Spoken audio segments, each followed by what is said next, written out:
Quick disclaimer, this footage has a lot of 360 movement and may cause motion sickness. Just a heads up. Everyone loves seeing confidence in clips like this, where the aim is just absolutely out of this world. This footage actually comes from Hollow, probably the best aim I have ever seen in Apex Legends. He literally labels himself world-class aim, so it's kind of very fitting that I just said aim out of this world.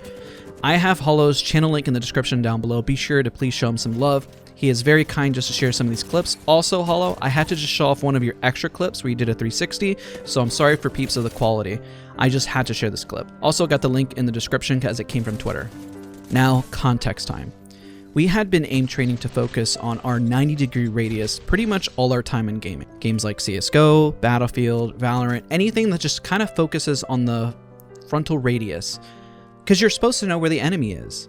Games like Quake have moments where you have 360 aim and it's important. We see a trick shot aspect of Call of Duty or Fortnite where you do 360 spins, which got me thinking, because you can know where your enemy is on Apex Legends, but it does take time. Tracking is very important. And I have even trained a ton on what is focused right in front of me. That's literally what you do in a lot of these aim training, or even whenever you're playing these games. You see it in my clips. Even when I have the longbow shot here, or when I hit a wingman shot, I feel confident at least knowing what I'm doing. But I know one of my weaknesses is understanding how to use my full mouse pad. And I preach it a lot, and I tell everyone to focus on utilizing your full mouse pad and not to lift your mouse. So it got me thinking, what if we focus on the other element? The in-game focus. What if we blend the concept of controlling the full 360 portion of our aim and building the confidence that we see from Hollow? Something I never really thought about much until recently, because it's just an impressive style of aim. It's without a doubt impressive. But it's just all flash? Is there no concept behind this? I think there's more to it. So now why do this? Well, I really wasn't feeling well, and I thought I would do this experiment for a week to see if I could just have some solid basis on improving, so I wasted my time, and you did not. But we go through this journey together and learn. So I thought I put together like a training regimen on what I felt would actually really achieve the goal of what Hollow has been putting together. And it really has not been easy, as I've been trying it out for the last few days, and maybe this changes, but this is my training regimen on what I've been doing to achieve this level of aim. And we're going to find out after a week if I can get this style of clip, or if I can get this style of flare, and what I have learned from it. Now, step 1. You see it in the background footage with practicing your movement and spinning in a 360 spin, really, and that's really all there is to it. Without a gun out, just spinning. Running and spinning. Now, the concept behind this on Apex Legends that if you can do a fast enough 360, you don't really lose a lot of momentum. If you go too slow, then you're going to lose momentum. So my practice here was to maintain the speed moving forward. Now step 2 is now hitting targets in a 360 spin with a wingman or a pistol of some sort. So we added the in-game element for Apex Legends, and I started spinning and trying to hit the target and add some precision behind it. Now step 3, this is the interesting part that I thought would be very helpful. When you think about this, I go into the aim trainer and I focus on small micro movements.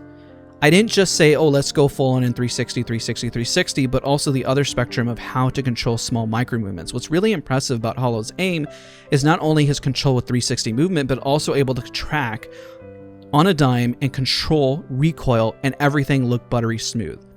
So you really have to have both spectrums. So you have to practice both spectrums to really tie it together. If you can control some movements, then you may not be able to control your full 360 movement. If you can control your full 360 movement, you may not be able to control small movements. So let's break down each step. While I practice initially understanding the full 360 movement, high sensitivity provides an easier time to do a 360. That makes sense, right? Hopefully. Remember, you lose dexterity and precision. Remember speed versus precision and finding the balance, which is why step 3 is so important as you find the balance to achieve this end result. And I think as you keep doing it, you'll find time. Now in step 2 was just taking everything, no pun intended, just a step further, just adding in the aim portion. During step 3 is where you can successfully in aim training in a 360 spinning, you see where you're losing out on maybe some portions of your aim. Then the whole process just doesn't feel like a complete waste, because you're not just being able to spin and not having any control whatsoever. Using small micro tracking scenarios after a big movement will help you identify what parts of your aim are weak. I think this might be a really great exercise for those that are really new to aiming, just to be honest, because a lot of us just focus on the full frontal 90. That's how we felt like we were born and raised to practice our aim, but we never really thought of the full spectrum. So next week, I want to follow up and see what I can pull off, what Hollow has created a base for. I feel like it's very unique, I feel like it's very special, and I just don't see this style of aim. It's something that is insane. I don't see many people pulling this off, and I wonder if it can be replicated or taught. And maybe it takes just what it is, world-class aim. But just doing it, and it's clear I need to practice, because even from the footage, it's not perfect. And nor is it ever going to be perfect, because aim is always something you're always looking to improve. So let's talk about the theories behind this. If this is done well, and it's not just all flash, and there's a lot of skill behind it, naturally there already is a lot of skill behind it, but theories.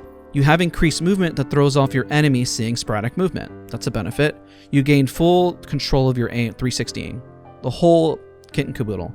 Now you understand your strength and weaknesses of your aim because of this, because you're seeing both spectrums. But also you're getting the comfortability to aim at any range. From small micro movements for speed, also you remain flexible. Now if this is just all flash at the end of the day, then I'll let you guys know, but Hollow at time and time again has definitely excelled at positioning and beyond just aim, but also having amazing movement what he does. So I don't want this video to feel like we're taking anything away from it. I just really want to analyze and explore what great things he's done, and also really apply it to also teach, because I think it's really, really cool. So what next? Well, I've been doing this for about a few days, and I was feeling under the weather, but I was curious what happens after putting it to practice and excited to provide for the results. After 2 days, I already kind of feel the benefit, understanding my flow, my aim, the full 360 movement.